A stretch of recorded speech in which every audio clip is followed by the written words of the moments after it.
The entire process has become a business. हमारी जो answer sheet थी वो स्कैन कॉपी में किसी दूसरे बच्चे की भेज दी गई थी।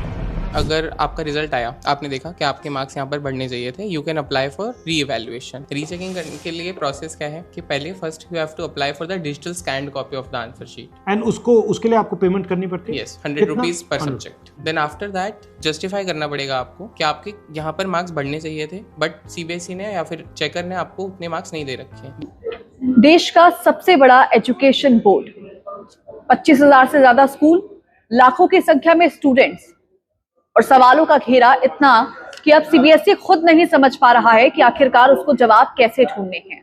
ये मामला केवल छात्रों के हित का नहीं है, ये मामला एक ऐसे संस्थान का है, एक ऐसे बोर्ड का है जिसके ऊपर जिम्मेदारी इतनी है कि उसको छात्रों के भविष्य को संवारना है, लेकिन वही बोर्ड फिलहाल कटघरे में खड़ा है। ये कहानी सिर्फ एक बोर्ड के चेयरमैन को बदलने की नहीं, बल्कि एक छात्र से शुरू हुई जिसको अपनी आंसर शीट को लेकर थोड़ी शंका हुई। उसके बाद उसने अपनी आंसर शीट चेक करी तो उसको पता लगा कि दिक्कत उसके आंसर शीट के अलावा पूरे सिस्टम में है, और उसके बाद से ये पूरा मामला इतना तूल पकड़ा कि अब संसद तक इसकी गूंज सुनने को मिल रही है। नमस्कार, मेरा नाम शगुन सिंह है और आप देख रहे हैं हमारे चैनल का डिजिटल प्लेटफॉर्म। मैं बात कर रही हूँ सीबीएसई को लेकर जो विवाद चल रहा है उसकी। इस मामले को ठंडा करने के लिए चेयरमैन को बदला गया है, लेकिन क्या सिर्फ चेयरमैन को बदलना ही काफी है या फिर पूरे सिस्टम के अंदर जो खामियां हैं उनको सुलझाने की जरूरत है? सवाल यह है कि क्या सीबीएसई की कॉपी चेकिंग में सचमुच कोई खेल हुआ था या फिर इस मामले को दबाने की कोशिश की जा रही है केवल एक दो चेहरों को बदलने की। जब सीबीएसई को लेकर खूब सवाल उठे, छात्रों ने लगातार अपनी आवाज बुलंद करी, क्योंकि छात्रों की आवाज को कोई दबा नहीं सकता है, ये बात सरकार भी शायद बहुत अच्छे से जानती है। छात्रों की आवाज जैसे ही इस मुद्दे को लेकर उठनी शुरू हुई, उसके बाद एक फैसला केंद्र सरकार की तरफ से आया। केंद्र सरकार ने पूरे विवाद को देखते हुए फैसला लिया और चेयरमैन को बदला है।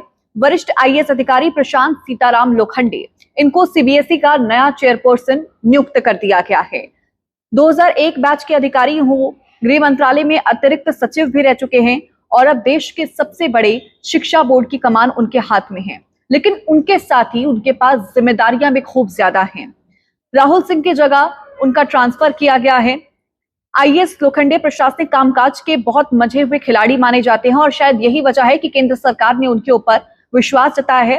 वो साल 2001 बैच के बेहद अनुभवी आईएएस अधिकारी माने जाते हैं और उसी के साथ ही एजीएमयूटी यानी कि अरुणाचल प्रदेश, गोवा, मिजोरम और केंद्र शासित प्रदेश कैडर से वो आते हैं, जो कि एक बहुत खास कैडर होता है। और गृह मंत्रालय, मिनिस्ट्री ऑफ होम्स में वो एडिशनल सेक्रेटरी भी रह चुके हैं और वजह यही है कि उनको इस पूरे मामले की कमान सौंपी गई है।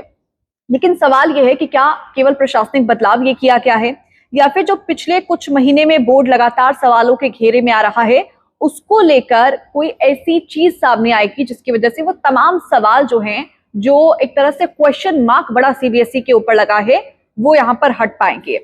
अब मैं बात करती हूँ कि एक छात्र ने किस तरह से करोड़ों छात्रों की आवाज बनने का फैसला किया, वो इस पूरे मामले को लेकर सामने आ रहा है।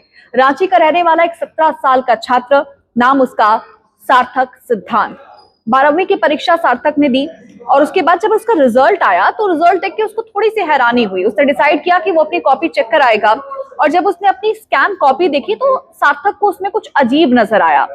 उसको अपनी कॉपी नॉर्मल नहीं लगी, उसमें कुछ शंकाएं उसको होनी शुरू हुई। उसके बाद उसने सीधे सीबीएसई के टेंडर डॉक्यूमेंट खंगालने शुरू किए।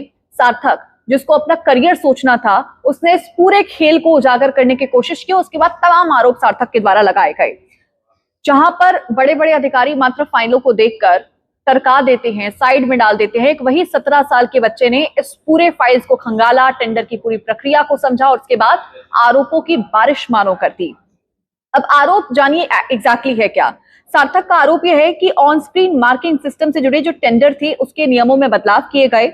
उसका दावा यह है कि फरवरी 2025 में जारी टेंडर में कुछ शर्तें अलग थी, बाद में टेंडर को हटाया गया और पात्रता नियम को बदल दिया गया। यह आरोप सार्थक की तरफ से लगाया गया है। ब्लैक लिस्टिंग, टर्नओवर जैसी शर्तों में बदलाव करके खास कंपनी को फायदा पहुंचाने की कोशिश की गई है। ध्यान रहे, यह आरोप केवल सार्थक के हैं और फिलहाल इन दावों के ऊपर कोई मुहर नहीं लगी है। मुहर तभी लग पाएगी जब कोई जांच एजेंसी इस पूरे मामले की जांच करेगी या फिर कोई जो सक्षम संस्था है वो इस पूरे मामले को लेकर अंतिम फैसला सुनाएगी। अभी मामला इतना तूल पकड़ा कि मामला संसद तक पहुंच गया। राहुल गांधी ने सार्थक से मुलाकात करी और उसे संसदीय समिति के सामने अपनी बात रखने का मौका भी राहुल गांधी ने दिया। यानी सवाल सिर्फ नंबर्स का नहीं, सिस्टम की ट्रांसपेरेंसी का बनता हुआ नजर आ रहा है, जिसको विपक्ष भी लगातार अब उठा रहा है। अब देखिए, इस पूरे मुद्दे को लेकर कटाक्ष और कुछ सवाल भी हैं जो इस पूरे मुद्दे को लेकर उठते हुए नजर आ रहे हैं। सवाल यह है कि कॉपी में गलती ढूंढते ढूंढते एक छात्र ने जो सिस्टम की गलती निकाली है, क्या सिस्टम के किसी अधिकारी को अभी तक ये गलतियां नहीं नजर आई थी? अगर उनको नजर आई थी तो क्या किसी अधिकारी ने इतनी जहमत करी कि वो उन गलतियों को सुधारने की कोशिश कर सके या फिर अपने से बड़े अधिकारी तक उन गलतियों को पहुंचा सके? अब नए चेयरमैन की चूंकि नियुक्ति हो चुकी है तो उनके सामने कुछ मुश्किलात भी हैं। एक छात्र ने तो सवाल उठा दिया और उसके बाद हजारों की संख्या में, लाखों की संख्या में छात्रों ने अपनी आवाज उठाई है। लेकिन जिस आवाज के बाद ये बदलाव किया गया है, उन बदले हुए पद पर जो व्यक्ति तैनात है, जिनके हाथ में कमान है, उनके सामने कई मुश्किलात है जिनका उनको सामना करना पड़ेगा।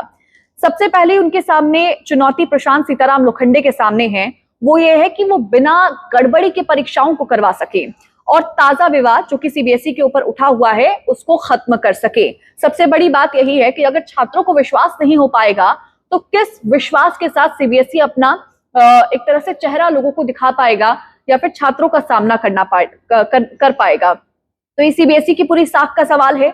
डिजिटल चेकिंग को और बेहतर बनाना इसमें एजेंडा हो सकता है। ये सबसे बड़ी चुनौती है जिसको क्लियर करना बहुत ज्यादा जरूरी है।